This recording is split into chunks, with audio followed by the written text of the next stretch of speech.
"Get your hands away from that instrument." Brienne Ashgrove's voice sliced through the ballroom like a cracked bell, and every conversation within 30 feet died instantly.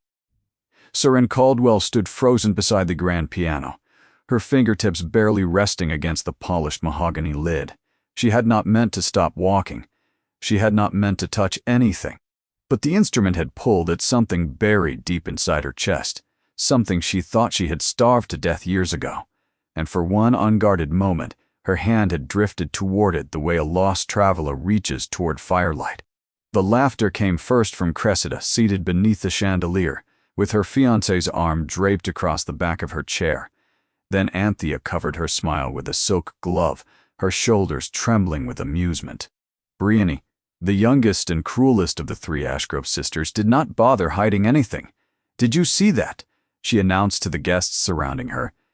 The maid thought she could touch the piano. Soft laughter rippled across the ballroom. Crystal glasses paused mid-air. Several guests exchanged glances filled with second-hand embarrassment while Seren's face burned beneath the candlelight. Lady Lenora Ashgrove turned sharply from her conversation with the Countess of Belford, her expression tight with fury. "Seren, return to your duties immediately." "Forgive me, my lady." Seren's voice came out barely above a whisper. She lowered her head and stepped backward, carrying the weight of 200 staring eyes pressing against her like stones. Lord Cornelius Ashgrove did not look at her once. He simply adjusted his cufflink and muttered loud enough for the nearest table to hear, "One cannot polish the breeding out of a servant, no matter how many years they serve."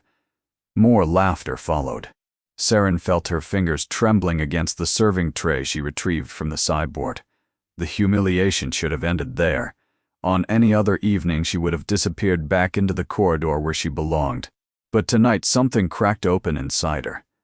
Perhaps it was the 7 years of silence pressing too hard against her ribs. Perhaps it was her mother's voice drifting through memory, like perfume through an open window. Whatever broke inside Seren Caldwell at that moment refused to be mended quietly. She set down the tray, she walked back toward the piano, and she sat down. Brienne's mouth fell open in shock. Cressida half rose from her chair. Lady Lenora whispered something furious that nobody heard, because by then, Seren's fingers had already found the keys. The first notes rose through the ballroom like something holy. Conversations collapsed mid-sentence. Wine glasses lowered slowly to tables. The orchestra musicians near the staircase turned toward the sound with visible astonishment, because the music pouring from that instrument carried more feeling than anything performed all evening. Seren played with her eyes closed, as though she had forgotten the 200 people staring at her, as though she had forgotten the 7 years of emptiness, as though she had returned to the only place she ever truly belonged.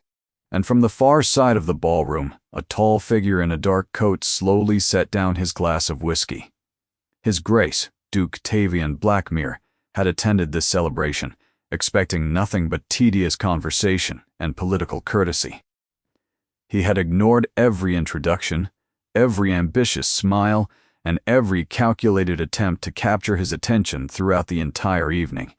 But now he was walking directly toward the piano, and toward the woman the whole room had been laughing at only moments before. But before we continue, if you enjoy emotional stories filled with heartbreak, hidden strength, and powerful moments of justice, make sure you like this video and subscribe to the channel. And if you truly want to support us, you can use the Super Thanks button below. Your support helps us continue creating these unforgettable stories for you every single day. Now let us continue. The mornings at Ashgrove Park began in darkness. Seren Caldwell rose at 4:30 each day, long before sunlight touched the frost-covered windows of the servants' quarters on the 3rd floor. The narrow room she shared with 2 other maids held nothing personal except a folded handkerchief embroidered with a small treble clef, the only possession left from her mother's life. She dressed quickly in the dim cold lacing her plain gray uniform by feel, and ascended the back staircase before any member of the Ashgrove family stirred beneath their silk bedsheets. Quote, "The kitchen was already alive by the time she arrived. Mrs. Garrett, the cook, moved between steaming iron pots while the smell of fresh bread, simmering porridge, and black tea filled the warm stone room. Kitchen maids chopped vegetables with practiced speed, while footmen polished silver trays that would carry breakfast to the family dining room upstairs. Ashgrove Park ran on invisible labor, an enormous clockwork mechanism of scrubbing, polishing, carrying, and mending that never stopped turning from dawn until well past midnight. Saren's position inside this mechanism sat awkwardly between worlds. She had arrived 7 years earlier as a lady's maid to Lady Lenora Ashgrove, placed through a distant family connection after her father's death left her with nothing. A lady's maid typically commanded quiet respect among household staff.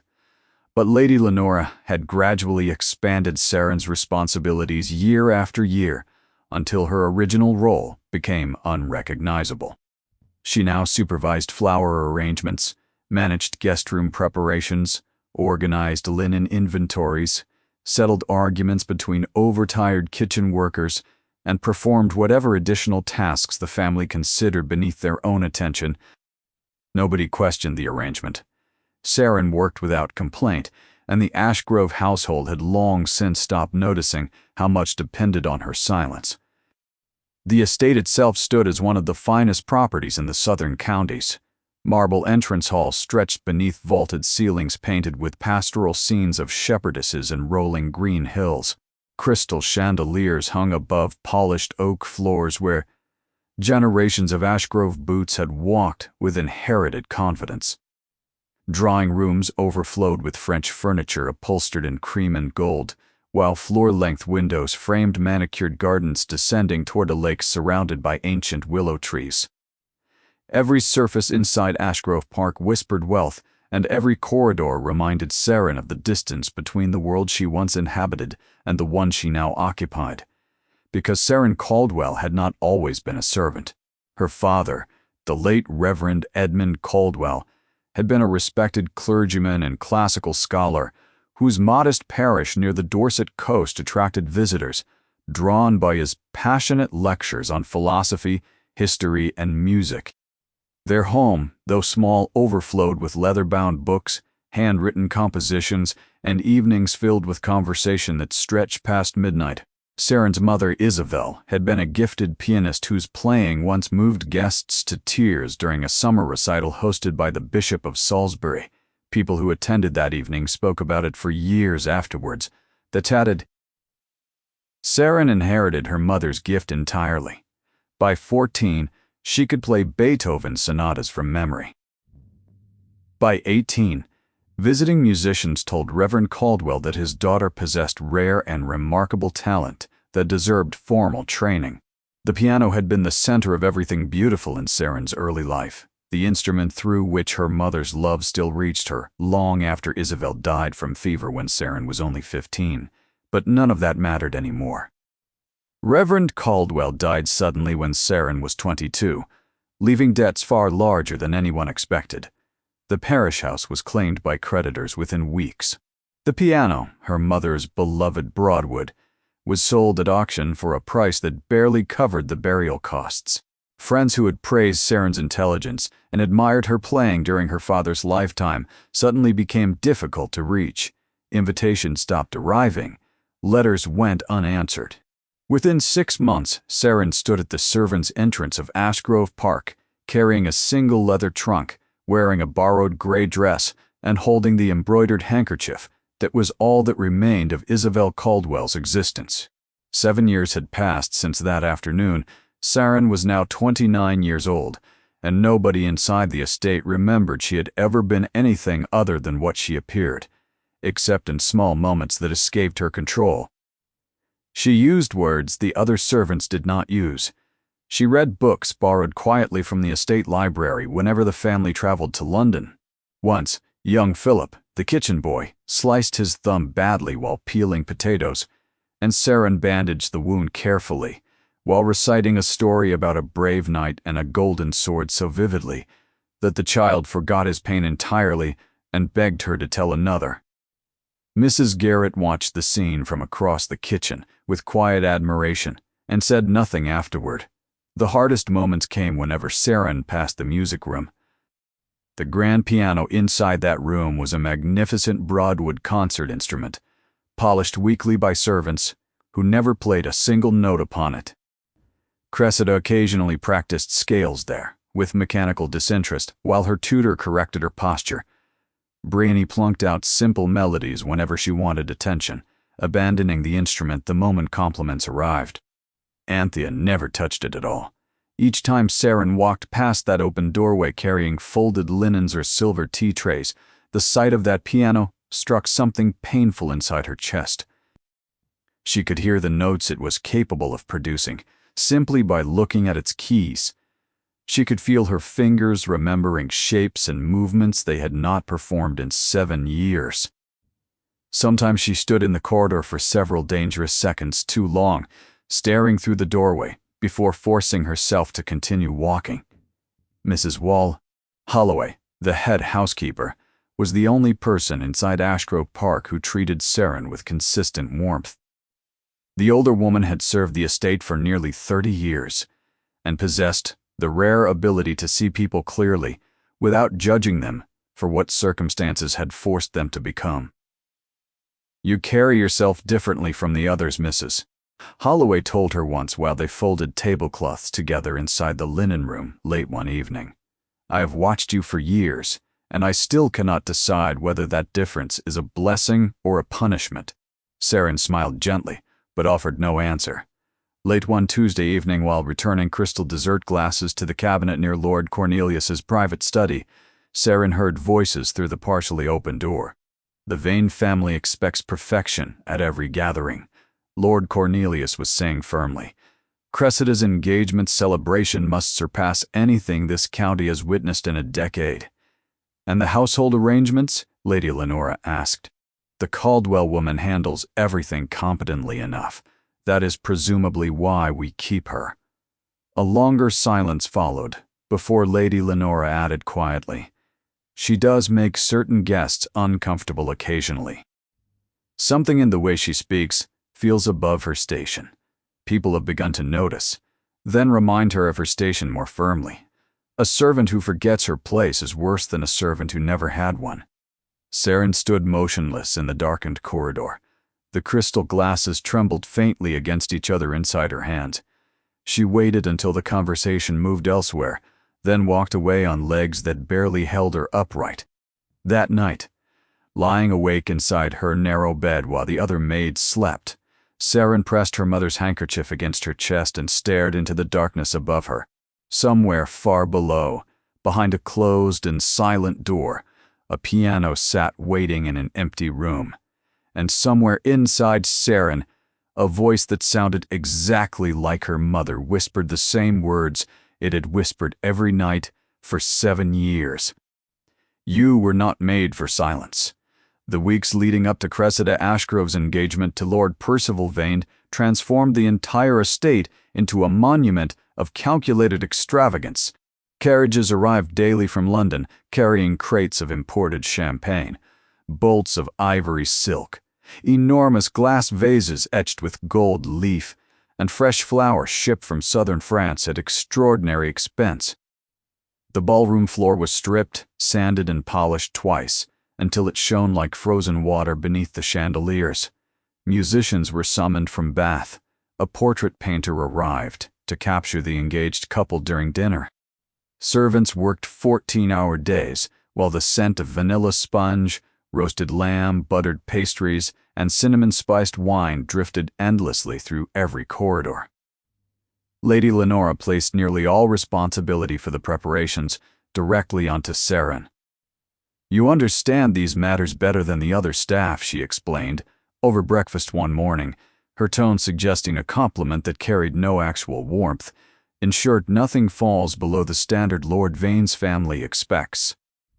Their opinion of this household depends entirely on these details." Saren nodded quietly. "Yes, my lady." For 18 consecutive days, she supervised every element of the celebration personally. She inspected guest rooms for imperfections. Invisible to anyone else, she corrected flower arrangements 3 times after Briony changed her color preferences overnight. She resolved a near disaster involving mismatched table linens discovered only 2 days before the event. She managed exhausted kitchen staff who had been baking since before dawn, settled a dispute between 2 footmen over serving positions, and personally ironed 140 napkins folded into the shape of swans after the first attempt failed to meet Lady Lenore's approval. Her hands ached constantly. She slept fewer than 4 hours most nights, and not once did a single member of the Ashgrove family acknowledge her effort. Cressida swept through the preparations like visiting royalty, inspecting a foreign country. Her engagement gown, a layered creation of pearl-white satin and French lace that reportedly cost more than Saren's father had earned in 5 years of ministry, arrived in a velvet-lined trunk carried by 4 men. Diamond earrings borrowed from Lady Lenore's private collection were fitted against Cressida's neck, while 3 maids adjusted every fold and ribbon surrounding her. "The lilies near the west entrance look wilted," Cressida remarked carelessly while passing Saren in the corridor 2 days before the celebration. "If you cannot manage flowers properly, I shall speak to Mother about finding someone who can." The lilies were not wilted. Saren replaced them anyway. On the evening of the celebration, Ashgrove Park blazed with light visible from half a mile down the country road. Hundreds of candles illuminated the ballroom while guests arrived, wearing their finest evening clothes. Noble women in embroidered silk glided between tables carrying crystal champagne glasses, while gentlemen discussed horses, property, and parliamentary gossip beside the marble fireplaces. Platters of glazed duck, honeyed carrots, smoked salmon arranged on beds of crushed ice, roasted potatoes glistening with butter, and towering desserts layered with cream and sugared berries covered the dining tables beneath golden candlelight. Saren moved carefully between guests, carrying trays, refilling glasses, and clearing plates with the trained invisibility expected of excellent household staff. For the first hour, nobody acknowledged her existence beyond pointing at empty glasses.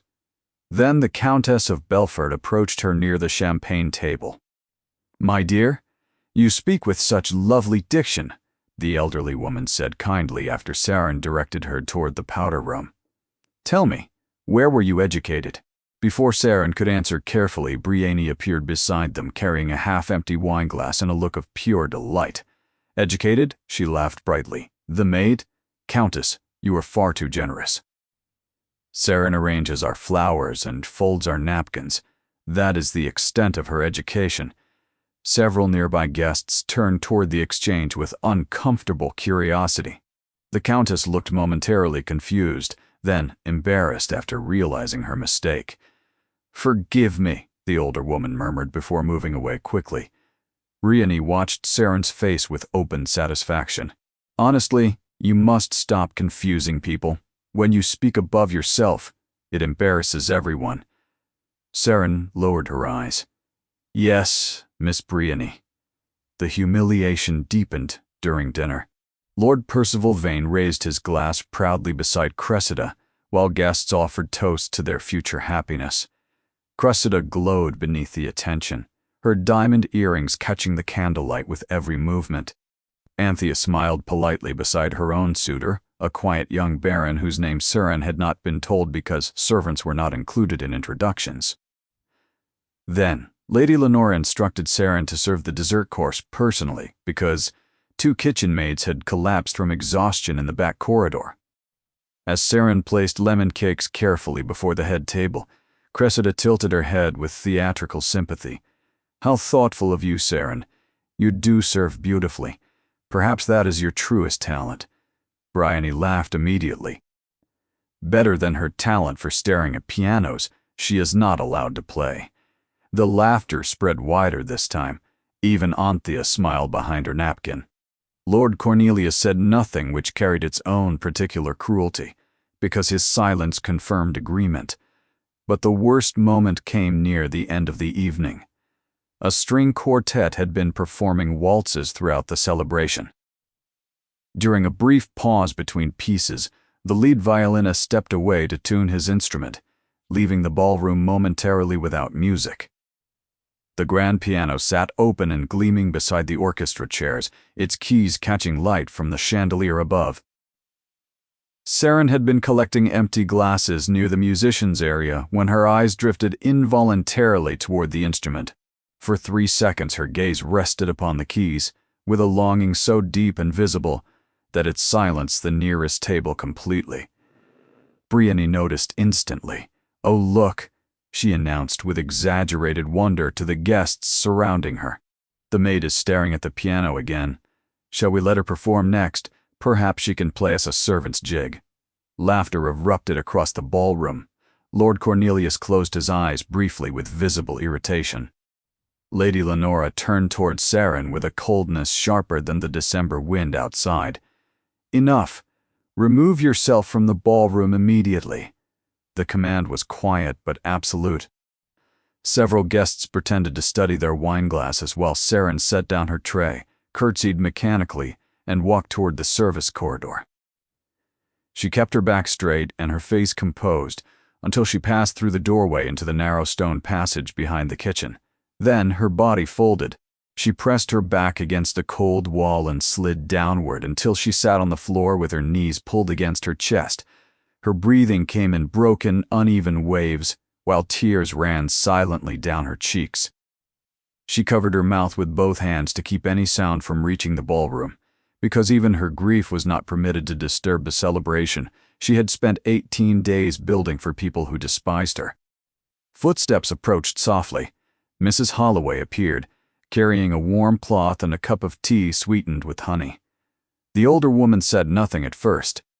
She simply sat down on the cold stone floor beside Saren, placed the tea gently into her trembling hands, and waited. "I am being foolish," Saren whispered after several minutes. "No," Mrs. Holloway replied quietly. "You are being broken by people who do not deserve the strength it cost you to stand beside them every day." Saren's composure nearly shattered completely at those words. She pressed the warm cup against her lips and breathed slowly until the shaking stopped. "Your mother would be proud of you," Mrs. Holloway added softly. "Not because you endure this, because you remain gentle despite it." Saren could not answer. She simply nodded while fresh tears fell silently into the tea. Hours later, long past midnight, the final carriages departed down the gravel drive. Servants swept the ballroom floors while kitchen staff scrubbed pots in exhausted silence. The Ashgrove family retired upstairs without a single word of gratitude to anyone who had made the evening possible. Saren completed her final duties mechanically. She locked the silver cabinet. She checked the kitchen fires. She folded the last tablecloth and placed it inside the linen cupboard, with hands that no longer trembled because there was nothing left inside her to shake. Then, walking through the darkened ground floor corridor toward the back staircase, she stopped.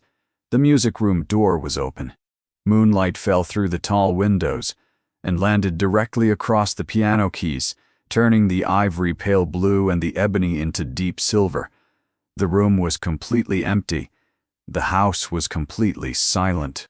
And for the first time in 7 years, nobody stood between Saren Caldwell and the instrument that had once been the center of her entire world. She stepped inside. She sat down on the velvet bench.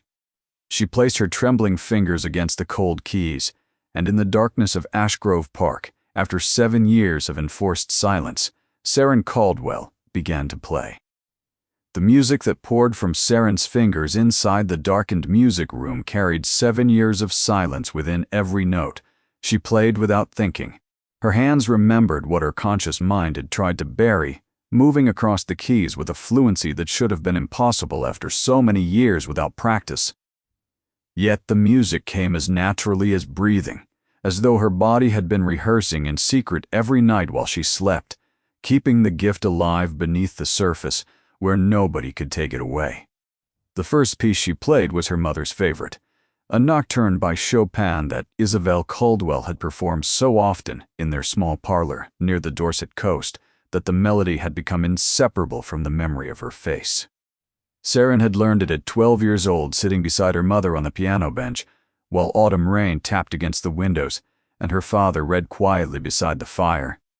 Isabel's fingers had been longer than Seren's, more elegant, and they moved across the keys with a gentleness that made even simple passages sound like prayers. Music is how the heart speaks when words are too small. Isabel had told her once while correcting the placement of her thumb against a difficult chord. Seren had been too young to understand those words then. She understood them now. After Isabel died from fever when Seren was 15, the piano became the only place where her mother's presence still felt real. Seren played for hours every evening while her father listened from his reading chair, often closing his book entirely to watch her with a gaze that held both pride and quiet heartbreak. The Reverend never remarried. He poured his remaining love into Seren's education, her music, and the belief that her talent would carry her toward a future worthy of Isabel's memory. Then Emmerich Wynne arrived at the parish during the spring. Seren turned 20. He was a young violin teacher who had been recommended to the Reverend by a mutual friend at Oxford. Emmerich came from modest means himself, the son of a village schoolmaster in Wiltshire, but he carried a warmth and intellectual curiosity that immediately endeared him to the Caldwell household. He spoke about music the way other men spoke about commerce, with passion, precision, and complete sincerity. Their first conversation lasted past midnight inside the parlor while her father dozed contentedly in his chair. Within weeks, their afternoon rehearsals became the fixed point around which Seren's entire world revolved. Emmerich played violin while Seren accompanied him on piano, and together they produced something neither could create alone.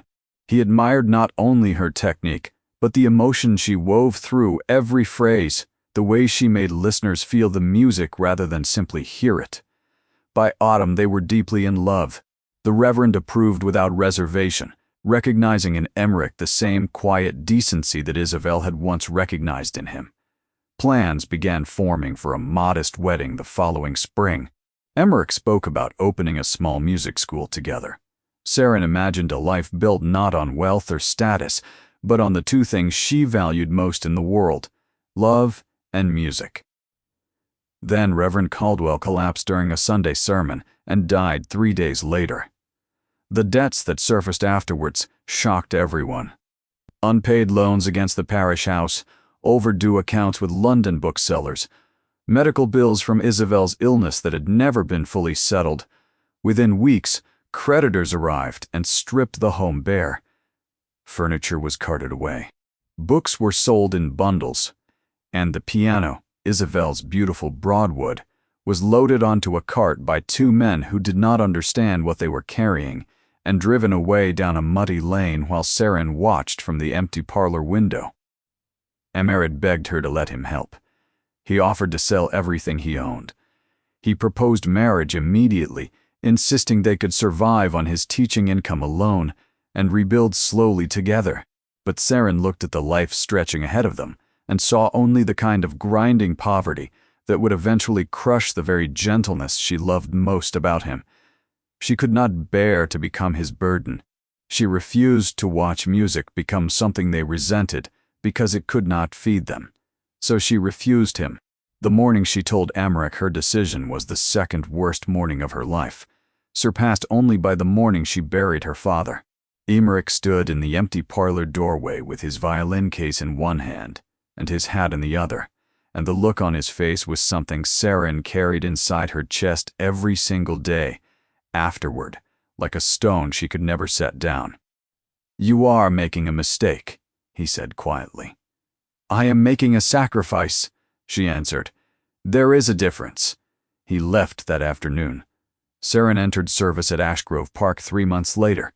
Years afterward, Mrs. Afterward Holloway mentioned casually that a young violin teacher in Wiltshire had recently married the daughter of a local physician.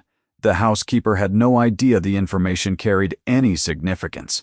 Seren smiled politely, excused herself, and spent the next hour sitting alone inside the linen cupboard, with her hand pressed against her mouth, breathing very carefully until the pain became manageable again. Emmerich was alive. He was married, and the life Seren had refused in order to protect him had simply been built with someone else instead. That was the wound beneath all the other wounds. Not that she had lost love, but that she had chosen to destroy it herself. Inside the darkened music room of Ashgrove Park, Sarah finished the nocturne and let her hands rest silently against the keys. Tears had fallen onto the ivory without her noticing. The room held the fading notes the way a church holds the echo of a hymn after the congregation has departed. Then, a floorboard creaked behind her. Sarah's entire body went rigid with terror. She turned slowly and found Mrs. Holloway standing in the doorway, wrapped in a woolen shawl, her face lit faintly by moonlight through the corridor windows. The older woman's cheeks were wet. "How long have you been able to do that?" Mrs. Holloway whispered. Sarah's voice barely functioned. "My whole life." A long silence passed between them. Sarah waited for the reprimand, the warning, the reminder that servants did not touch instruments belonging to the household. Instead, Mrs. Holloway wiped her eyes with the corner of her shawl and spoke very quietly. "The door will be unlocked again tomorrow night." Then she turned and disappeared into the dark corridor without another word. Sarah remained seated at the piano for a long time afterward, her trembling hands still resting where her mother had once taught her to place them, wondering whether the kindness of one person could be enough to survive the cruelty of an entire household. It could not, of course, but it helped. Anthea Ashgrove's engagement to Lord Rufus Ashby arrived with considerably less fanfare than Cressida's celebration, but carried its own particular cruelty for Sarah. Lord Rufus was a politically ambitious young baron who spoke almost exclusively about parliamentary reform and treated his future bride with the same polite detachment he might offer a business associate. During the announcement dinner, Anthea glowed beside him with rehearsed happiness, while he discussed grain tariffs with Lord Cornelius for the better part of an hour. Twice during the evening, Anthea placed her hand gently on his arm, and twice he shifted away without acknowledging the gesture. Sarah noticed. Nobody else appeared to care. The preparations followed the familiar pattern. Lady Lenora issued instructions. Sarah executed every one of them. Guest rooms were cleaned, menus were approved, musicians were booked, and hundreds of candles were purchased from the chandler in town. Sarah worked from before dawn until after midnight for 12 consecutive days, while the Ashgrove daughters discussed gown fabrics and seating preferences with the seriousness of generals planning a campaign. But beneath the celebration, something had shifted inside the household. Cressida had returned from her married home for the occasion, and the pride she once carried had developed visible cracks. Lord Percival Vane, her husband, had not accompanied her. When asked about his absence, Cressida offered clipped explanations involving business travel that changed slightly each time she repeated them. Servants who had attended the Vane household whispered that Lord Percival spent most evenings away from the estate entirely, returning well past midnight smelling of tobacco and perfume that did not belong to his wife. Cressida's bitterness sharpened in direct proportion to her private unhappiness. During the celebration dinner, while guests enjoyed poached salmon with dill sauce, roasted vegetables glazed in honey, warm bread rolls, and chilled white wine from the Ashgrove cellar, she watched Sarah refill water glasses with a hostility she no longer bothered to conceal. "You would think a servant of her years would have found a husband by now," Cressida remarked to Anthea loudly enough for 3 tables to overhear. "Even kitchen maids manage that eventually." Briony leaned forward with sparkling cruelty.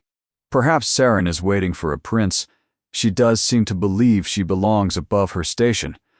Anthea smiled with practiced delicacy. "Be kind. Not everyone is fortunate enough to attract suitable attention." The word suitable landed precisely where it was intended. Sarah continued pouring water without expression, though her grip tightened against the pitcher until her knuckles whitened. Later that evening, a retired colonel, visiting from Hampshire, engaged Sarah briefly in conversation while she adjusted his chair cushion. He commented on the quality of the floral arrangements, and Sarah responded with a knowledgeable remark about the seasonal availability of certain French roses. The colonel raised his eyebrows with pleasant surprise. "Remarkable," he said warmly. You speak as though you have studied horticulture properly." Before Saren could deflect the compliment, Lady Lenora appeared beside them like a shadow given human form. "Saren has many useful household skills," she interrupted smoothly, while guiding the Colonel's attention elsewhere. Then she turned back with a smile that contained no warmth whatsoever. "Please refrain from engaging guests in personal conversation. It creates confusion about your position." Saren curtsied silently. "Yes, my lady." But the worst moment came late that night, long after the final guests had departed. Saren was carrying the last stack of laundered tablecloth through the upper corridor when Lord Cornelius's voice carried through the study door with unusual clarity. Two daughters successfully matched now. "The household reputation is stronger than ever." "Indeed," Lady Lenora replied, "though we must discuss the Caldwell matter." Lady Ashby's mother mentioned privately that she found it peculiar we employ a servant who speaks like a gentlewoman. She asked whether the girl had some connection to the family.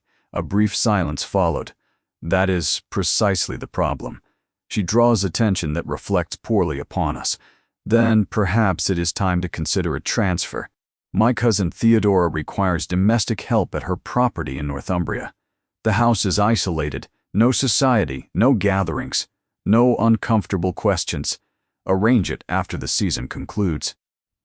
Saren stood frozen in the corridor, her arms full of tablecloths pressing against her chest. Northumbria, an isolated estate where nobody gathered, nobody entertained, and nobody would ever hear her play again, even in secret. They were not simply ignoring her anymore. They were preparing to erase her completely. She walked away slowly before anyone noticed her listening, and that night she played the piano longer than any night before, pressing the music out of herself as though trying to leave something permanent inside the walls of a house that was already planning to forget she had ever existed. Briony Ashgrove's engagement to Sir Gavin Trelawney exploded across the county like a firework display that refused to end. Sir Gavin was the youngest son of a Cornish mining magnate, whose family had purchased their title only one generation earlier, with wealth pulled directly from tin deposits beneath the western cliffs.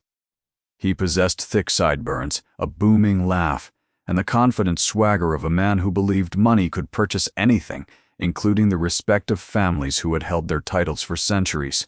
Lord Cornelius privately considered Sir Gavin vulgar, but the Trelawney fortune was too enormous to refuse, and Briony had always cared more about the size of diamonds than the age of bloodlines. The engagement celebration was designed to be the largest social event Ashgrove Park had ever hosted. Invitations were dispatched to families across 4 counties.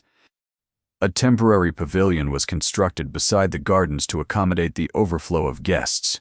French champagne arrived by the cartload. An ice sculptor was commissioned from London to create a swan centerpiece for the dining table.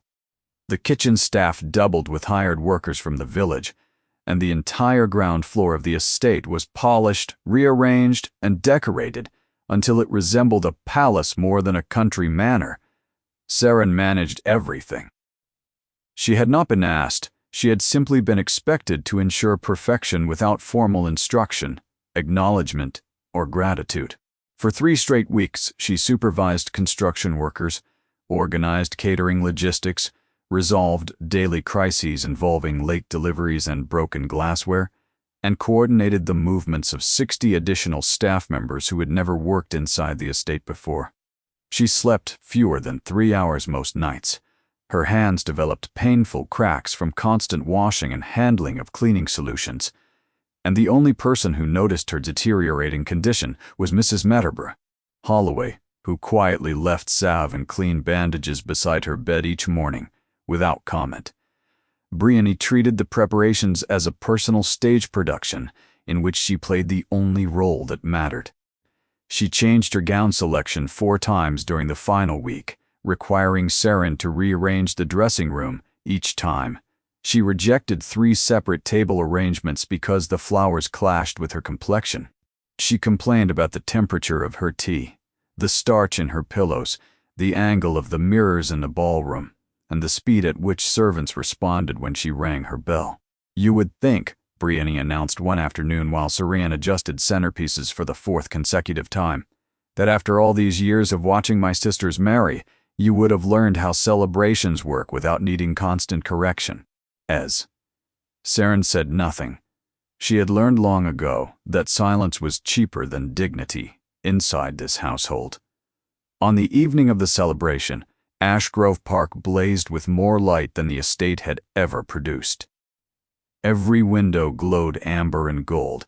Carriages lined the gravel drive for nearly a quarter-mile, while guests streamed through the entrance hall wearing their most elaborate evening attire. The ballroom overflowed with the scent of roasted pheasant, honey-glazed pork, buttered asparagus, warm apple tarts dusted with cinnamon, sugar and champagne fizzing inside crystal flutes that reflected the chandelier light in tiny scattered stars across the ceiling. Brienne entered the ballroom in a gown of deep rose silk, trimmed with seed pearls that reportedly cost more than Seren would earn in 15 years of service. Sir Gawain stood beside her, looking enormously pleased with himself, while guests raised glasses and offered congratulations that ranged from genuine warmth to carefully disguised envy. Cressida had returned again, thinner now with shadows beneath her eyes that powder could not entirely conceal. Lord Percival was once again absent. Anthea stood beside Lord Rufus, who spent most of the evening discussing canal investments with other gentlemen while his wife smiled into empty space. Both married sisters watched Brienne's triumphant celebration with faces that flickered between pride and something much less comfortable. Then Brienne raised her champagne glass. "3 Ashgrove daughters," she announced brightly, loud enough for the entire ballroom to hear. 3 successful marriages. Mother and father must be enormously proud." She paused, deliberately allowing her eyes to sweep the room before landing precisely on Seren, who stood near the far wall, holding a silver tray of champagne glasses. Of course, not everyone inside this household can claim such accomplishments. But then, some people were never meant for the drawing room. They were made for the corridor behind it. The laughter that followed was the loudest and cruelest Seren had ever endured inside Ashgrove Park. Even guests who did not know her looked toward her with amused pity. Sir Gawain laughed, the hardest of all, slapping his thigh as though Brienne had delivered the cleverest line in theatrical history. Seren remained perfectly still. She did not lower her eyes. She did not leave. She stood holding the silver tray while the laughter washed over her, like ice water, and something behind her face changed so subtly that only Mrs. Holloway, watching from the service doorway, recognized it. It was not pain. It was not even anger. It was the quiet resignation of someone who had finally accepted that nothing she could ever do would earn the respect of people who had decided her worth before she ever entered the room. Later that night, alone in the servants' corridor, Seren overheard the final conversation that nearly broke her entirely. Lord Cornelius was speaking with Lady Lenora inside the drawing room while servants cleared the ballroom behind them. "Theodora has confirmed the arrangement. The Northumbria property requires a housekeeper beginning next month." "Good. Inform the Caldwell woman after the season. There is no reason to create disruption before then. She will not resist. She has nowhere else to go." "Precisely." Seren pressed her back against the corridor wall and closed her eyes. The stone felt cold through the thin fabric of her uniform. Northumbria, 1 month. The secret midnight hours at the piano, the only moments in 7 years that had kept her heart breathing, would end permanently. She returned to her room and sat on the edge of her narrow bed for a very long time, holding her mother's handkerchief against her face, while the house settled into silence around her. Then Mrs. Holloway knocked softly and entered without waiting. "I overheard as well," the older woman said quietly, sitting beside her on the bed. "And before you accept it, I want you to know something." Seren looked at her with exhausted eyes. Lord Cornelius received an unexpected acceptance this evening. someone he never believed would attend, has confirmed their presence at the midsummer gathering next month. Who? Mrs. Connor. Holloway paused before answering, as though the name itself carried weight she wanted Saren to feel. His Grace, Duke Tavian Blackmere. The name meant nothing to Saren. But the look on Mrs. Back's peer. Holloway's face suggested that before Northumbria claimed her, something inside Ashgrove Park was about to change in a way nobody expected. Across England, the name Blackmere carried the kind of weight that made powerful men measure their words carefully before speaking. The Blackmere estate, Aldenmore, stood on the northern coast overlooking a stretch of wild moorland that descended sharply toward Black Sea cliffs where Atlantic storms had carved deep ravines into the rock over centuries. The house itself was enormous and severe, built from dark Yorkshire stone with towering chimneys, arched windows and ivy-covered walls that made it resemble something between a cathedral and a fortress. Inside, vast corridors lined with ancestral portraits led to rooms furnished in deep burgundy leather, aged mahogany, and oil paintings depicting generations of Blackmere men who had all shared the same intense, watchful gaze. Duke Tavian Blackmere had inherited the title at 24 after his father's death from a riding accident. Within a decade, he had expanded the family's already considerable fortune through shipping investments, coal interests, and strategic purchases of industrial land that made him one of the wealthiest men in the country before his 35th birthday. Politicians sought his endorsement during elections. Bankers presented investment proposals with visible anxiety. Noble families across 3 counties treated invitations to Aldenmore the way lesser clergy treated invitations to the Vatican.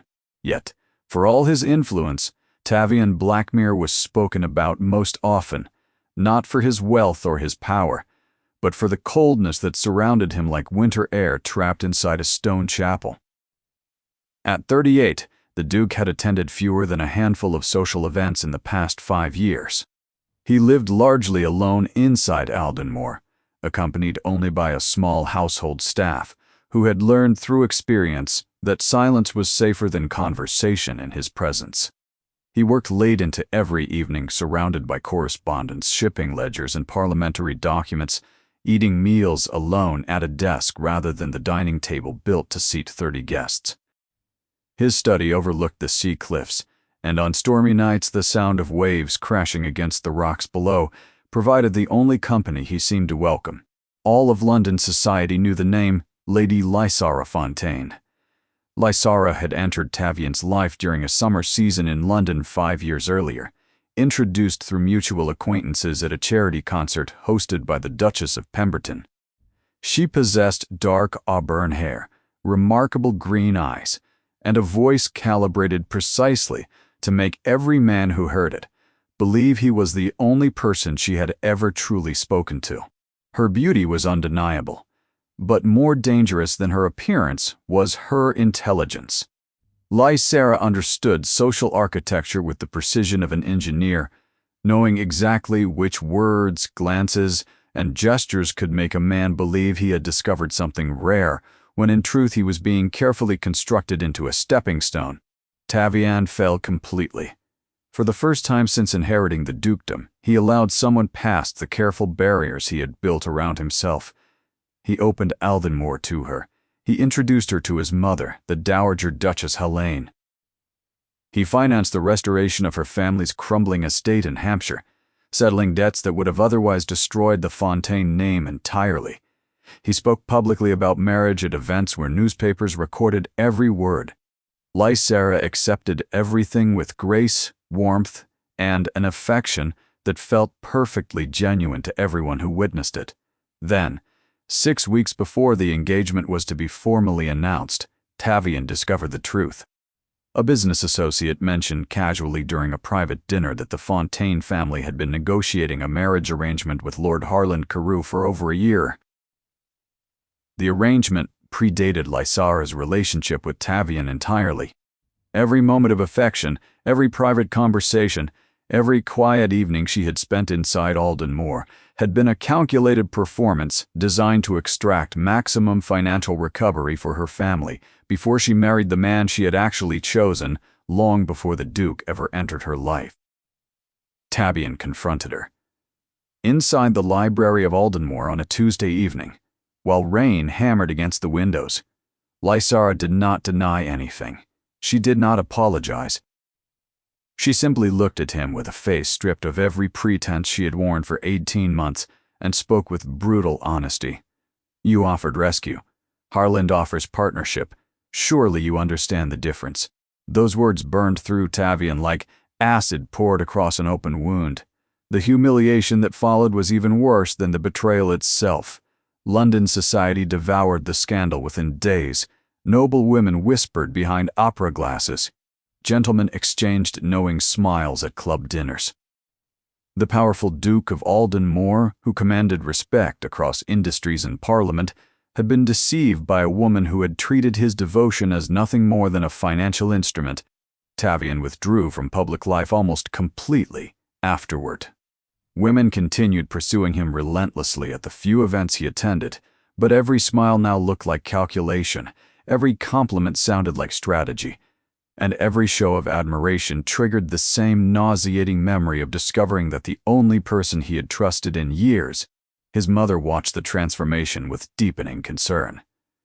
Dowager Duchess Helene was a perceptive woman who had survived her own share of aristocratic cruelty and emerged with her compassion intact. She visited Aldenmore monthly, bringing home baked bread, fresh flowers, and conversation that Tavian tolerated more than welcomed.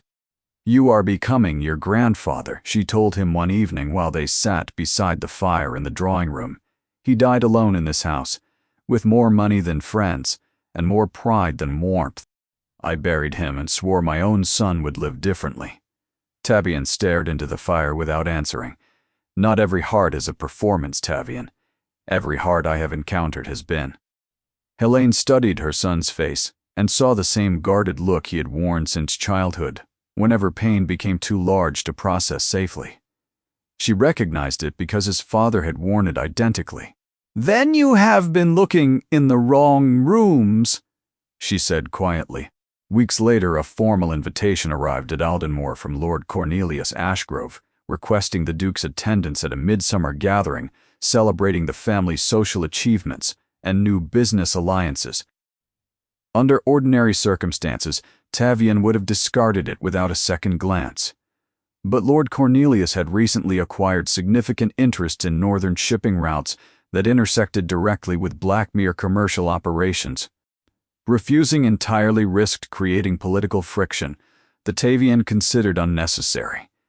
He stared at the invitation for a long time inside his study, while wind rattled the windows overlooking the cliffs. One evening he said, finally placing the card aside, "Nothing more." His valet prepared the carriage the following week.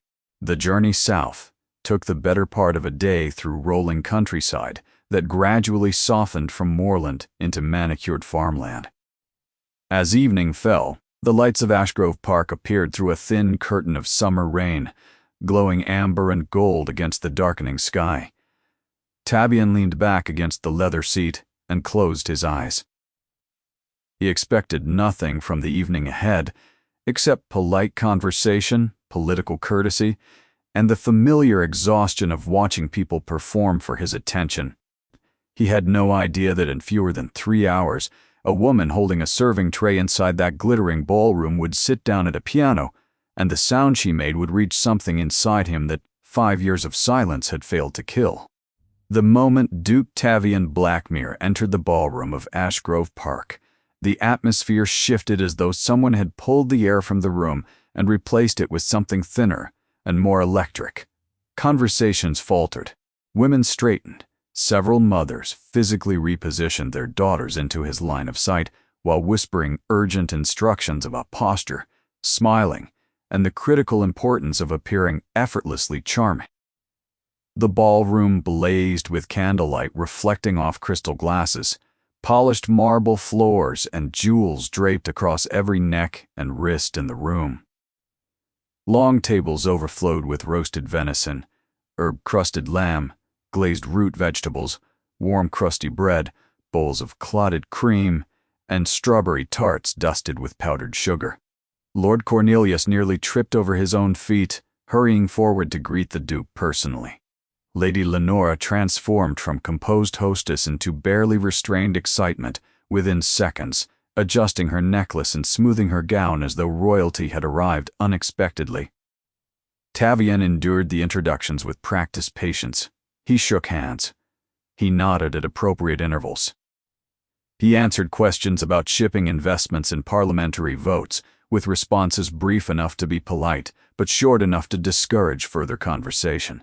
Bryony positioned herself directly in his path twice during the first hour, each time laughing at something Sir Gavin said with volume specifically calculated to attract the Duke's attention. Cressida attempted a conversation about French literature that lasted less than 2 minutes before Tavian excused himself. Anthea simply watched from a distance, measuring him the way one measures an expensive painting that might be available for purchase.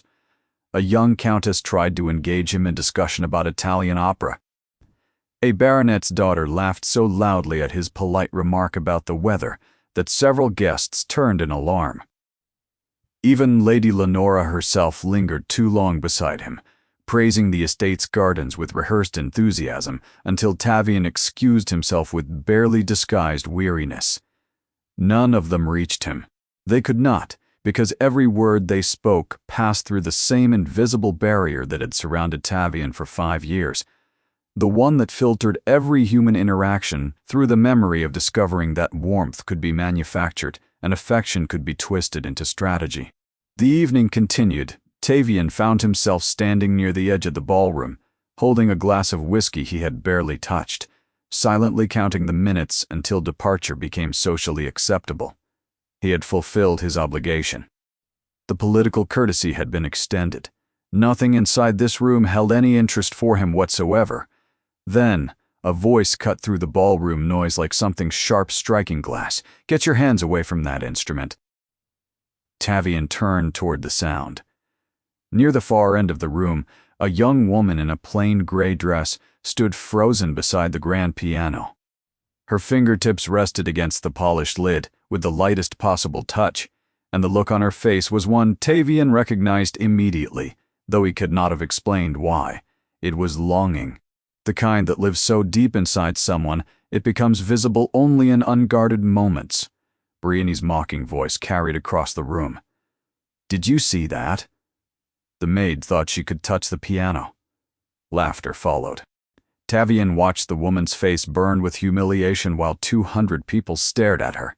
He watched Lady Lenora order her back to her duties. He heard Lord Cornelius deliver his remark about breeding and servants, and he watched the entire room laugh at a woman whose only crime had been reaching towards something beautiful. Then something happened that Tavian did not expect. The woman set down her serving tray. She walked back to the piano, and she sat down. The shock rippled outward like a stone dropped into perfectly still water. Brienne's mouth fell open. Cressida half rose from her chair. Lady Lenora whispered something furious, but by then the woman's fingers had found the keys. The first notes rose through the ballroom, and Tavian's glass stopped halfway to his mouth. The music was extraordinary. Not merely skilled, not merely practiced, but alive in a way that separated genuine artistry from technical competence as clearly as sunlight separates morning from night. The melody moved through the room like something with physical weight, pressing against the walls, settling into the silence between heartbeats, and reaching into places inside the listeners that polite conversation had never touched. The woman played with her eyes closed. Her fingers moved across the keys with a certainty that contradicted everything about her appearance, her plain dress, her servant's posture, her lowered status inside this household. The music pouring from that instrument did not belong to a maid. It belonged to someone who had been trained with devotion, who had spent years building a relationship with the piano that went far beyond performance into something approaching prayer. Tavian set his glass down without looking where he placed it. Around him, the ballroom had fallen completely silent. Orchestra musicians stared openly, guests exchanged bewildered glances, but Tavian was no longer observing the room. He was walking. He crossed the ballroom slowly, passing tables of stunned guests, passing Briony's frozen face, passing Lord Cornelius's visible confusion, moving directly toward the woman at the piano, with the certainty of someone who had just heard the first honest sound in 5 years of silence. The music ended. The final notes hung in the air like smoke from extinguished candles. The woman opened her eyes and found 200 people staring at her. Then she looked up and saw the Duke standing directly beside the piano. For several seconds, neither of them spoke. Tavian studied her face with an intensity that made nearby guests visibly uncomfortable. Her eyes were red from emotion. Her hands trembled slightly against the keys. She looked terrified and defiant and heartbroken all at once, and there was nothing performed about any of it. "What is your name?" he asked quietly. "Saren Caldwell, Your Grace." Her voice barely held together. "Who taught you to play like that?" "My mother." A pause. She must have been remarkable. She was. Tavian looked at the piano, then back at the woman sitting before it. "Would you play another piece?" "For me?" The request landed across the silent ballroom like a thunderclap. Briony looked as though she had been physically struck. Lord Cornelius gripped the arm of his chair. Lady Lenora's face drained of all remaining color. Saren stared at the Duke for a long moment. Then she turned back toward the keys, placed her fingers gently against the ivory, and began to play her mother's nocturne. Tavian Blackmere stood beside the piano for the entire performance without moving. And by the time the final note faded into the chandelier light above them, something inside the wealthiest and most guarded man in England had shifted permanently. The evening ended shortly after midnight. Tavian departed with the same composed courtesy he had arrived with, shaking Lord Cornelius's hand and thanking Lady Lenora for the hospitality. But as his carriage pulled away down the gravel drive, he spoke to his footman without turning from the window. "The woman who played the piano tonight, find out everything about her, her family, her history." How she came to be a servant inside that house, the footman nodded silently. Tavian leaned back against the carriage seat and stared through the rain-streaked glass at the disappearing lights of Ashgrove Park. For the first time in 5 years, the silence inside his chest did not feel permanent. Within a fortnight of the midsummer gathering, Duke Tavian Blackmere began visiting Ashgrove Park with a frequency that sent tremors through the entire household. The first visit arrived without warning. His carriage appeared on the gravel drive on a Tuesday afternoon, and by the time Lord Cornelius reached the entrance hall, 2 footmen had already been dispatched to prepare the drawing room. The best tea service had been retrieved from the locked cabinet, and Mrs. Holloway had quietly instructed Saren to change from her working apron into the cleanest dress she owned. Tavian requested Saren's company within minutes of sitting down. Not her service, her company. He asked whether she might play something on the piano while he discussed business matters with Lord Cornelius, and the request was delivered so casually that refusing would have required Lord Cornelius to explain why his household maid should not be permitted to touch an instrument that had sat largely unused for years. Saren played Schubert that afternoon while Lord Cornelius pretended to concentrate on shipping contracts, and Lady Lenora sat rigidly in the corner with a smile that looked physically painful to maintain. The second visit came 4 days later. The third followed within the week. By the 4th visit, servants had begun preparing the Duke's preferred tea, strong black Darjeeling with no sugar, before his carriage reached the front gates. Each visit followed a similar pattern. Tavian would conduct whatever business justified his presence with Lord Cornelius, then spend the remaining hours in conversation with Saren. They spoke about music first, discussing composers, techniques, and the emotional architecture of certain pieces, with the kind of passionate specificity that only people who genuinely loved music could sustain. Then, conversations gradually widened. Books, philosophy, the difference between loneliness chosen and loneliness imposed, the particular weight of being surrounded by people who never truly see you. Saren spoke honestly with Tavian, in ways she had not spoken with anyone since her father's death. She told him about the Reverend's parish, about her mother's playing, about the auction where the piano was sold. She did not perform vulnerability or manufacture sympathy. She simply answered his questions with the same unguarded directness that had characterized her playing at the midsummer gathering. Tavian listened, with an attentiveness that unnerved her at first. He remembered details she had mentioned once, and referenced them naturally in later conversations. He brought her a bound collection of Chopin nocturnes during his 5th visit, placing it beside the piano without ceremony, as though gifting sheet music to a household maid were the most ordinary thing in the world. "Your mother's favorite was the Opus 9, No. 2, he said simply. "I thought you might want the complete set."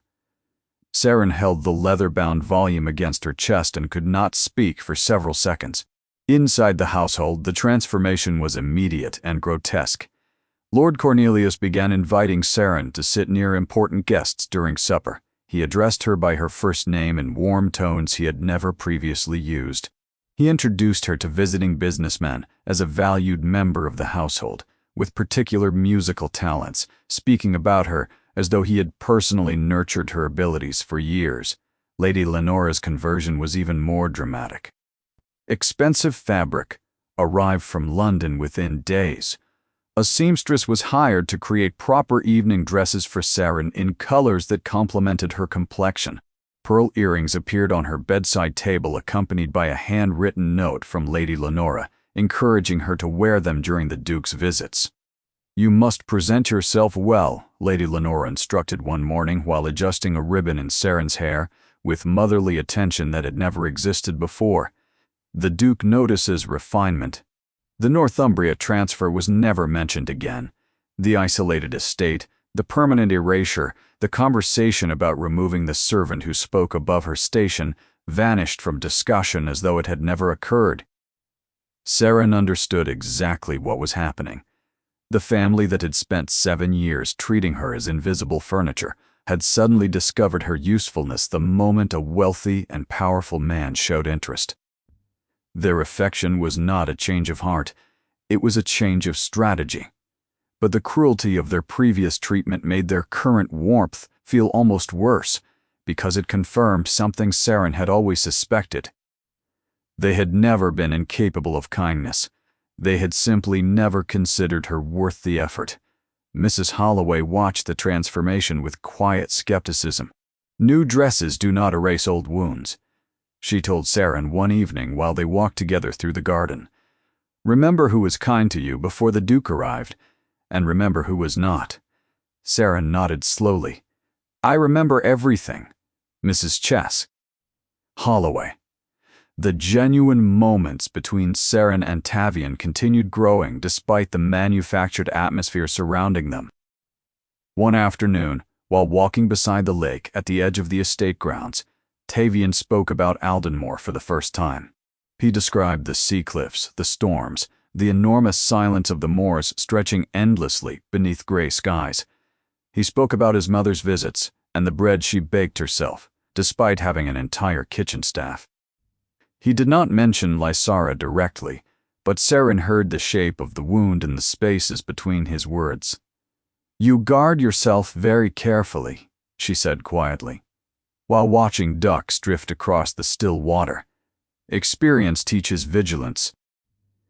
Experience also teaches loneliness, if you allow it to become the only lesson." Tavian looked at her with something she had not seen before, a flicker between surprise and recognition, as though she had described a room inside his own house that he had forgotten existed. "You speak very directly for someone who has spent 7 years in silence," he said. "Perhaps 7 years of silence taught me not to waste words when I finally used them." A faint smile crossed his face. The first genuine smile Saren had ever witnessed from him. It vanished quickly, but its brief appearance changed something in the air between them that could not be changed back. That evening, after the Duke departed, Saren overheard Cressida speaking in a low, venomous whisper to Briony inside the drawing room. "This cannot continue. She is a servant. A servant. If he marries her, we become the family whose maid became a duchess. Society will never stop laughing." Briony's voice was colder than Saren had ever heard it. Then we ensure it does not continue." Saren stepped away from the door before they heard her. Something sharp and familiar tightened inside her chest. The brief warmth of the afternoon beside the lake began cooling rapidly against the reality of the household she still inhabited. The sisters were planning something, and whatever it was, Saren knew, from 7 years of painful experience, that their cruelty had never once failed to reach its target. The conspiracy moved quickly. Within days of the whispered conversation, Cressida arranged a dinner gathering at Ashgrove Park and ensured that among the carefully selected guests, one name appeared that should not have been there: Lady Lysara Fontaine. Saren did not know the woman's history with Tavian. Nobody had told her, and the Duke himself had never spoken the name directly.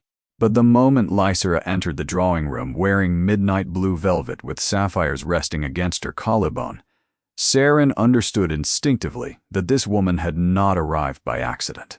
Lysara moved through the gathering with effortless command, speaking warmly with guests, complimenting Lady Lenora's taste and decor, and positioning herself with calculated precision near every space the Duke occupied throughout the evening. She touched his arm while laughing at a shared memory. She referenced places they had visited together with intimate familiarity designed specifically to remind him of what they had once shared.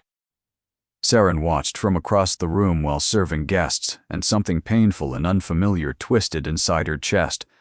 Not jealousy exactly, but the terrible recognition that she did not belong in the world these people inhabited. Lysara was beautiful, titled, wealthy, and confident.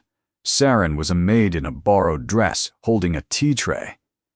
Then Lysara leaned closer to Tavian and murmured something that carried just far enough for Saren to hear. "She is charming in her way, Tavian, but surely you recognize the difference between novelty and companionship." Tavian's face did not change. He looked at Lysara with the same flat composure he had worn throughout the evening, but his voice carried an edge that silenced every nearby conversation. "The difference I recognize, Lady Fontaine, is between someone who performed affection to settle her family's debts and someone who played the piano with more honesty in 3 minutes than you demonstrated in 18 months. Lysara's composure cracked visibly. Her smile tightened. Her fingers whitened around her wine glass. Without another word, she turned away and did not approach him again for the remainder of the evening. But the sisters were not finished. Over the following weeks, rumors began circulating through society with suspicious coordination. Whispers spread through drawing rooms and church gatherings that Saren had deliberately manipulated the Duke's sympathies using false vulnerability. That she had engineered the piano performance of the midsummer gathering specifically to attract his attention, that she was a calculating fortune hunter disguised as an innocent servant. Saren heard the rumors through fragments carried by visiting guests and passing servants. Each accusation struck precisely because it inverted the truth so completely. She had not planned anything. She had not calculated anything. She had simply sat down at a piano on the worst night of her life and played because the silence had finally become more unbearable than the consequences. The cruelty worsened privately as well. Cressida cornered Saren inside the linen room one afternoon and spoke with the precision of someone who had rehearsed every word. You must understand how this appears. A penniless servant seducing the wealthiest duke in England through a piano performance. People are not as foolish as you hope. I seduced no one, Saren replied quietly. You performed helplessness so convincingly that even I was almost impressed. But he will grow tired. Men like Blackmare always do, and when he discards you, we will still be here, remember that. Anthea added her own pressure more subtly, mentioning casually during meals that the Duke had been seen at events in London where younger and more beautiful women had attended. Brienne simply watched Saren with open hostility during every gathering, waiting for a moment of visible weakness she could exploit. Saren endured it with the same quiet composure that had carried her through 7 years of service. But the weight was becoming unbearable. The combination of public rumors and private cruelty pressed against her from every direction, and she began wondering whether the brief joy had been worth the intensified pain that followed. Then everything changed on a Thursday evening. Tavian had returned to Ashgrove Park for what Lord Cornelius assumed was another routine visit. But as the Duke walked through the corridor toward the drawing room, raised voices stopped him near the partially open door. Brienne's voice came first, sharp and undisguised. "She is ruining. Every newspaper in the county is discussing how the Ashgrove Maid bewitched the Duke." "We are becoming a joke," Cressida replied bitterly. "She should have been sent to Northumbria months ago. If Father had acted sooner, none of this embarrassment would have occurred," Anthea added with quiet venom. "She has always believed herself above us.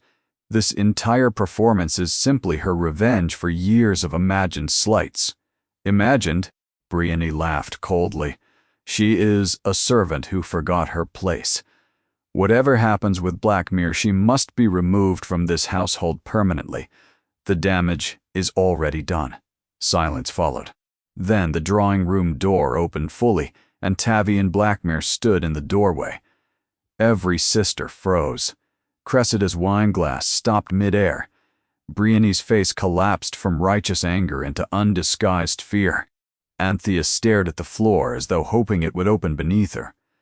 Tavian's voice was perfectly controlled, but the force behind it filled the entire room. "In the months I have visited this house, I have watched you humiliate a woman who supervised your celebrations, managed your household, and endured your contempt without once retaliating. I have listened to you mock her poverty as though wealth were a virtue and kindness were a weakness. And now, I discover you have been spreading deliberate lies through society to destroy the reputation of someone whose only offense was possessing talent and dignity that none of you could match." Nobody spoke. Lord Cornelius stood motionless near the fireplace. Lady Lenora's face had gone completely white. "Saren Caldwell is the only person inside this household who has treated me with honesty since the first evening I arrived. She is the only person who has never once mentioned my title, my wealth, or my influence in any conversation we have shared, and she is the only person whose company I have sought willingly in 5 years. His eyes moved slowly across each sister's face before settling on Lord Cornelius. "Whatever you have planned for her future, cancel it. Her future is no longer your decision." Then he turned and walked toward the garden where Saren sat, alone on a stone bench, reading the Chopin collection he had given her weeks earlier. She looked up as he approached and saw immediately that something had shifted in him. He sat beside her without speaking for several long seconds, while the evening air cooled around them. "What happened?" she asked softly. "I heard your family discussing you." Saren lowered her eyes. "I am sorry you were subjected to that. Do not apologize for cruelty you did not commit." Silence settled between them. Then Saren whispered something she had never said aloud to anyone before. "Nobody in my life has ever stood between me and the people who hurt me. Not once." Tavian looked at her for a long time. Then he reached into his coat pocket, and when he withdrew his hand, resting in his palm, was a small velvet box he had been carrying for longer than she could have known. "I intend to change that permanently," he said, "if you will allow me." Saren stared at the box. Her hands covered her mouth. She could not breathe properly. And inside the drawing room behind them, 3 sisters watched through the window as the world they had constructed around their own superiority began collapsing in absolute silence. 4 weeks later, the Grand Hall of Aldenmore blazed with more candlelight than the ancient estate had held in over a decade. Tavian had sent invitations across 3 counties for what society understood to be a formal reception celebrating new Blackmere shipping alliances. The true purpose of the evening remained known only to 3 people: Tavian himself, Dowager Duchess Helene, and Saren, who had spent the previous month living quietly at Aldenmore as a personal guest of the Duchess while preparations unfolded around her. The estate had been transformed. Enormous arrangements of white roses and trailing ivy framed the entrance hall, while hundreds of beeswax candles lined the corridors leading toward the grand ballroom. A 40-piece orchestra occupied the western gallery, filling the vast space with waltzes that echoed off the vaulted stone ceilings. Long banquet tables held carved roasted beef, herb-crusted salmon, buttered new potatoes, braised leeks in cream sauce, warm bread rolls with salted butter, and an enormous tiered cake decorated with spun sugar and crystallized violets that had taken 3 pastry chefs 2 full days to complete. Guests arrived in waves throughout the evening. Nobility from across the northern and southern counties streamed through the entrance hall, visibly impressed by the scale and refinement of the gathering. Politicians shook hands beneath portraits of Blackmere ancestors. Wealthy industrialists discussed trade opportunities beside the enormous marble fireplaces. Women in silk and diamonds glided between conversations, each one secretly hoping the evening might signal the Duke's return to active social life and perhaps reveal whether the persistent rumors about a certain household maid carried any truth. Among the guests, the Ashgrove family arrived together. Lord Cornelius led the procession with practiced dignity, though his eyes moved nervously across the ballroom from the moment he entered. Lady Lenora walked beside him wearing her finest emerald gown, her face carefully arranged into pleasant composure. Behind him came Cressida, thinner and quieter than she had been a year earlier, with Lord Percival conspicuously absent once again. Anthea walked beside Lord Rufus, who was already scanning the room for political contacts. Briony entered last on Sir Gavin's arm, her features stiff with tension beneath a forced smile. None of them had seen Saren since the evening Tavian confronted them inside the drawing room. Lady Lysara Fontaine arrived late, wearing silver silk with her auburn hair pinned beneath a diamond circlet. She entered the ballroom with visible confidence, though several guests noticed her smile tighten slightly when she observed the scale of the celebration and recognized that this was not a routine business reception. The evening progressed with elegant predictability for the first 2 hours. Tavian moved among his guests with composed courtesy, answering questions and accepting congratulations on the new shipping ventures. He revealed nothing about the true purpose of the gathering. His manner remained pleasant but unreadable, and even those who had known him longest could not determine what lay beneath his careful composure. Then, at precisely 9 o'clock, the orchestra fell silent. Tavian walked to the center of the ballroom floor. The crowd parted around him instinctively while conversation died in widening circles outward from where he stood. Crystal glasses lowered, voices faded. Within 30 seconds, 300 guests stood watching the Duke in complete silence. "Thank you all for joining me this evening," Tavian began. His voice carried easily across the vast space with the natural authority of a man accustomed to commanding rooms. "I told you this gathering celebrated new alliances, and that is true, but not the kind you expected." A murmur rippled through the crowd. Lady Lenora gripped Lord Cornelius's arm. Tavian turned toward the grand staircase at the far end of the ballroom. "There is someone I would like you to meet." Saren appeared at the top of the staircase, and the ballroom inhaled collectively. She wore a gown of deep, midnight blue silk that caught the candlelight like starlight reflected on dark water. Her dark hair was arranged simply with a single strand of pearls woven through it, a gift from Dowager Duchess Helen. She carried no fan, no jeweled accessories, no ornamental excess. She carried only herself, walking down the marble staircase with the quiet dignity of someone who had learned that grace was not something that could be purchased or inherited, only earned through years of choosing gentleness when cruelty would have been easier. Whispers erupted immediately. Several guests recognized her from the midsummer gathering. Others had heard the rumors and were now seeing the subject of society's fascination for the first time. Lysara's wine glass lowered slowly to the table. Briony went completely pale. Cressida reached for a chair to steady herself. Saren reached the bottom of the staircase and walked toward Tavian, with visible emotion trembling behind her composure. He met her halfway, taking her hand gently as the orchestra waited in silence. Then Tavian turned to face the assembled guests and spoke. "For 5 years I avoided gatherings like this one, because I had come to believe that sincerity did not exist inside ballrooms. that every smile concealed a strategy, and every compliment disguised an ambition. His eyes moved briefly toward Lysara, who looked away. Then I walked into a room where a woman was being laughed at for touching a piano. A woman who had been a servant for 7 years. A woman whose family had been destroyed by debt and whose talent had been buried beneath silence and humiliation.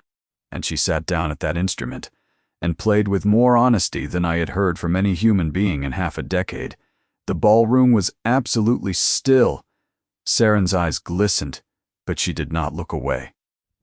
In the weeks that followed, I discovered that Saren Caldwell was not merely talented. She was the kindest, most selfless, most genuinely honest person I had ever encountered. She treated servants with more respect than most nobility treats their equals. She endured cruelty from people who owed her gratitude, and she never once allowed bitterness to replace the gentleness that defined her. She never mentioned my title. She never referenced my wealth. She never once asked for anything except to be allowed to play her mother's music in peace. A broken sob escaped from somewhere in the crowd. Several women pressed handkerchiefs against their eyes. Even hardened politicians looked visibly moved. Tavian turned fully toward Saren. He reached into his coat and withdrew the velvet box she had first seen on the garden bench at Ashgrove Park. He opened it slowly. Inside rested a ring of breathtaking simplicity, a single diamond set in white gold, surrounded by tiny sapphires the exact color of the midnight blue gown she wore. It was not the largest or most expensive ring in the room, but it was the most beautiful, because it had been chosen with the same quiet sincerity that defined the man offering it. "Saren Caldwell," Tavian said, his voice steady, but his eyes holding more emotion than most guests had ever seen from him. "You taught me that honesty still exists, that kindness is not weakness, and that music can reach places inside a person that words and wealth never could." He paused. "Will you do me the honor of becoming the Duchess of Aldenmore?" The silence that followed lasted 3 full heartbeats. Saren's hands trembled. Tears spilled down her cheeks without apology or restraint.